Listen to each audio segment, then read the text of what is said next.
I hope this series of videos has been helpful for you as you make all the decisions that need to be made, because there are so many, and no doubt everyone in your life has an opinion on what you should do. So here's a decision that you may or may not have thought about yet. What do you do with the cord?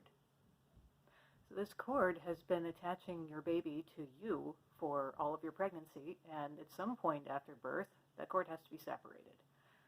And most of the time what people see is baby comes out, here's a clamp, and someone gets to cut that cord, usually someone in the baby's family. Well, that has gotten a little bit of attention in the last 15 years or so, and it started with cord blood banking.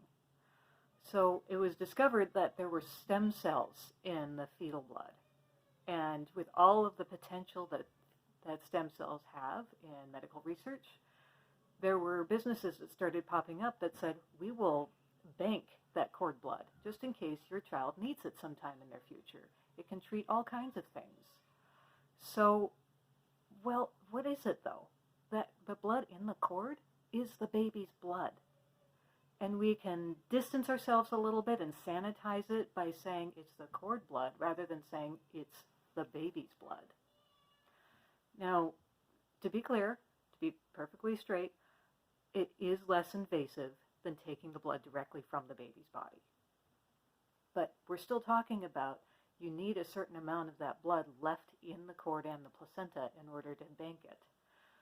So at term before birth, at any given time, the circulating blood, about 1/3 of it is in the cord and the placenta, and about 2/3 of it is in the baby's body. So when you come out and the baby's born, if you cut that cord immediately, that baby has about 2/3 of the available amount of blood. And then that leaves 1/3 left in the placenta.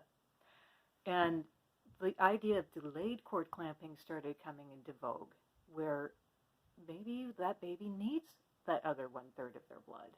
And actually, if they're born vaginally, some of their blood in their body actually gets squeezed a little bit back into the placenta, so that hopefully once they're out completely and the pressure is released, there's a bunch of blood that shoots into them, and it helps them transition from fetal circulation to newborn circulation and helps them take their first breath.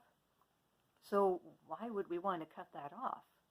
And even listen to the language. If we're calling this delayed cord clamping, what's our default? Our default is baby comes out, immediately cut that cord. And that's what's been default culturally for about 100 years. But is it physiologic?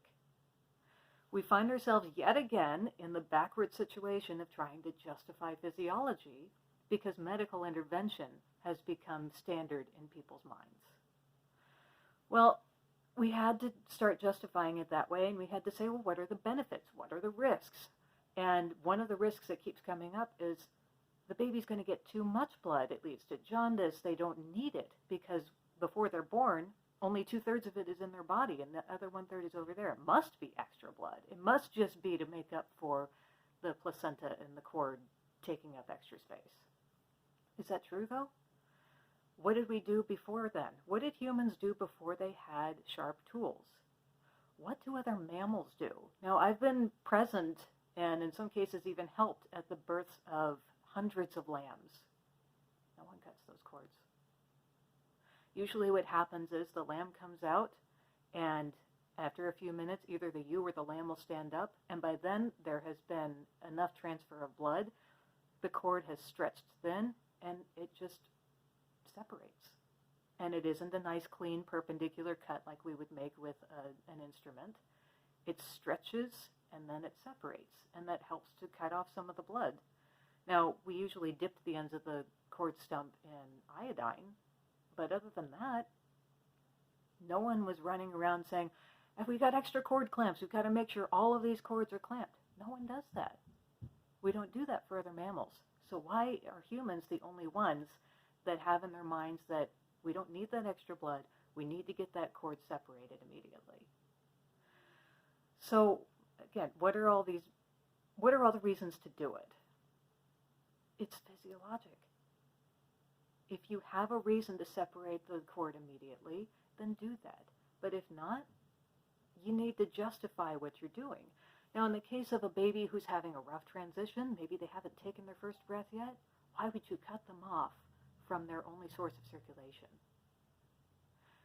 There are hospitals, at least in the UK, I'm not sure if they're happening in the US yet, that are starting to have mobile units for neonatal resuscitation so that they don't cut the cord. These babies transition better.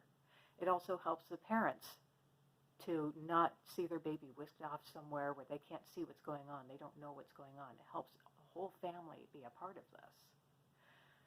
So just easing the transition for that baby, because it's a big deal. We won't go into all of the steps today, but it is a big deal to shift from fetal circulation to newborn circulation. All through pregnancy, the baby has not had to breathe or digest or eliminate. The circulation between the baby and the placenta has done all of that for them. And suddenly, the baby's out, all of that needs to take place. And we're starting to acknowledge that we haven't been doing this well for generations. Even some hospitals are starting to call it optimal cord clamping instead of delayed cord clamping, because we acknowledge that language matters. What we call something matters in the state of people's minds. We've been thinking for so long that we have to cut that baby off. We have to make sure they transition. Well, they might have transitioned okay if you hadn't cut them off yet. So, and being able to let most of the blood drain from the placenta makes an easier third stage. And third stage is when the placenta comes out too. So after the baby comes out, the mother still has to push the placenta out.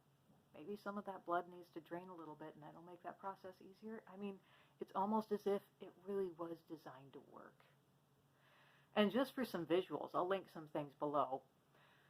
There was a picture circulating several years ago that showed twins, where the first twin had immediate cord clamping, and the second twin got delayed cord clamping.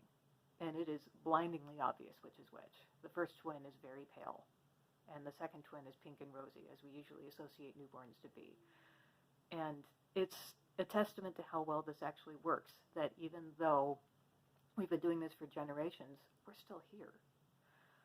But it doesn't mean that we can't improve. I'm also going to link to a blog called Midwife Thinking. It's by Dr. Rachel Reed down in Australia, and she talks about what her transition was like, because she calls herself the Confessions of a Midwife Vampire in this post, where she used to be the best one at collecting cord blood, and how horrifying that is to her now.